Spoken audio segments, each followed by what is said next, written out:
Welcome to Motivational Moment. I'm Coach Rosa Smith-Montanaro, your training and workshop specialist with RochesterWorks. And we have weekly mini coaching sessions that keep you motivated, get you moving forward on a variety of topics. And I'm excited about this one. We are going into a series, and the series is called Happiness Happens. It's Happiness Happens Month. And I thought it's only appropriate we talk about happiness. And years ago, I read a book by Shawn Achor called The Happiness Advantage. It's an excellent book. I highly recommend it. I even did a gun-ho event for our staff based on it. It's excellent with lots of interesting facts and studies that were done through Harvard and other universities and worldwide studies where they're showing you about happiness and how to increase your happiness and how to have more productivity and happiness even at work. So I thought it'd be appropriate to talk about some of those things that I've learned primarily from the Happiness Advantage and how I've applied them to my work life, as well as with many thousands of our clients that come in and are, starting new careers, starting businesses, transitioning, or even needing to get motivated to stay in the same field they're in.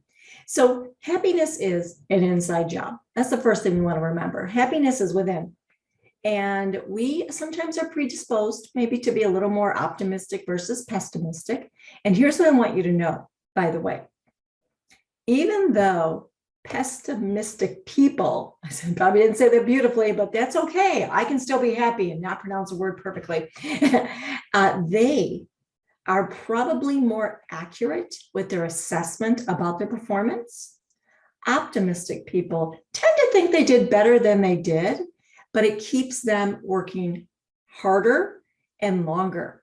And so over the long run, even though a pessimistic person might be more realistic about how well they performed in an activity, how well they pronounced a word versus optimistic people who are over, maybe thinking that this was better than I expected, and they're a little more overly optimistic about it, or I should say positive.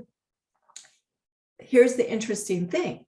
The interesting thing is, over the course of time, optimistic people actually do exceed those expectations and do perform better because they don't give up, because they weren't discouraged, where pessimistic people became discouraged and stopped trying. And so being optimistic or learning that happiness is internal is a very important component to what we're going to talk about over this series, because I'm going to share techniques with you and strategies that are proven to be effective to help you increase your happiness. And even though it might sound a bit cliche, but I want you to think about choosing to look on the bright side, choosing to see something more in a more optimistic way, because it will have an impact internally, which will then help elevate your happiness.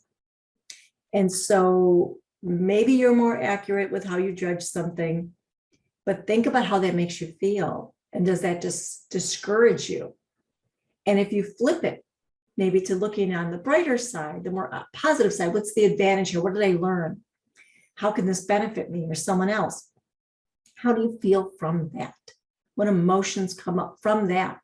And do you feel more inclined to take action, which is part of motivation? Motivation is an inside job as well. Happiness helps increase our motivation. So some of the reasons that we want to increase these positive emotions, because they do influence our ability to feel happy, is it heightens our level of awareness. There's many reasons, but studies show that we are more aware, more in tune. We see more things. People in a negative state miss things. They don't see as many things. And that could hurt us in the long run, right? When you increase your awareness, it works on both sides. You notice things you should be maybe a little more cautious about, but you also notice things that can bring you more closer to your goal, bring you more opportunities, right? Which is another advantage to people that have higher levels of happiness. Their actual brain sees solutions faster. They solve problems better. And that's a study. There's studies that prove this. And the interesting thing about solving problems in a way where you feel really good about what you just did, it's because that happiness, that state of happiness, and he calls it priming yourself with emotions to feel happy. So when they prime their subjects in these studies to feel happy versus the ones who are not feeling happy, and I don't know, they might prime them for feeling a little negative. I'm not sure how they prime people exactly for the studies, but what they've done is seen, okay, here's the situation going on, and there's some things going on in the background. Happy people notice some of those things going on in the background. They pick up on it faster. They actually see it.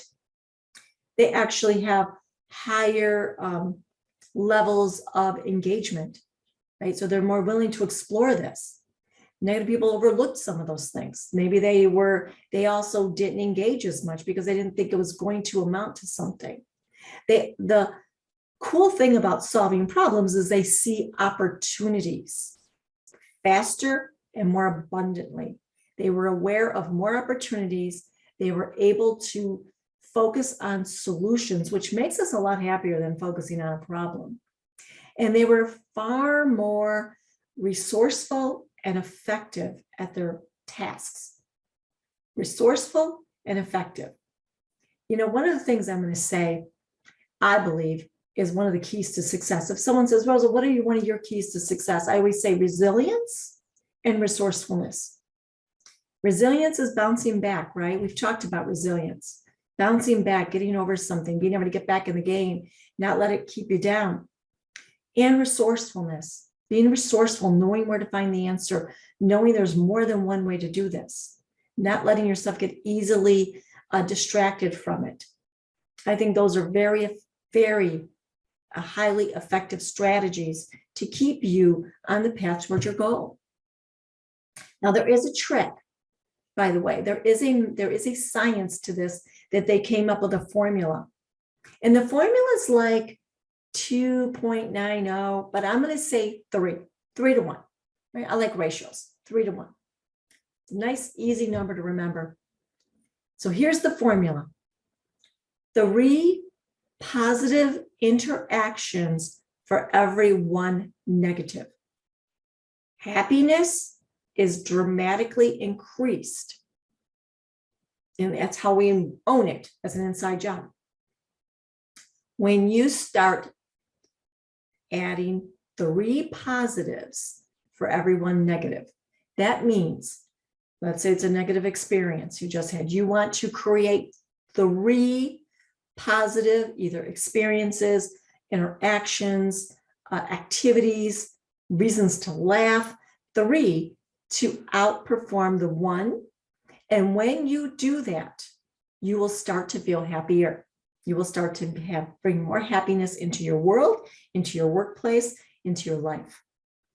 And there actually aren't a lot of reasons, which is kind of silly, but I'm going to say it, Miss, what have I been called before? Peace, love, and Pop-Tarts. Although I don't eat Pop-Tarts, they're not good for you, my friends. But I am one who tends to stay on the optimistic side and the positive side. And once you exceed anywhere above 6 positives to 1 negative, now you're going into maybe an unrealistic view of the world. I found this to be very insightful. And for me, probably the most impactful of everything that I'm sharing with you, because I study this as a way of life. And I'm going to say 4 decades now, I have studied positive psychology before it was called positive psychology, and positive thinking and the power of the mind in so many areas. I mean, really, I'm an expert in mindset. And I heard of toxic positivity before really recently. I never really paid attention to it, but the studies show that 3 positive experiences to 1, or positive interactions or exchanges, or whatever you want to call it, to 1 will help you get in the habit of balancing out the negative, increasing your happiness, and you will find the benefits of happiness. When we start overdoing it, maybe 6 to 1, we now start to have an unrealistic view of the world, which means we become maybe a little disappointed, or we don't take the right cues to things. Maybe we walk into situations, we are being a little more, I don't like the word naive, but naive, give people a little more too much credit sometimes. And that can be toxic. I can say that as a career coach, as a life coach, and as a person who's worked in a lot of environments.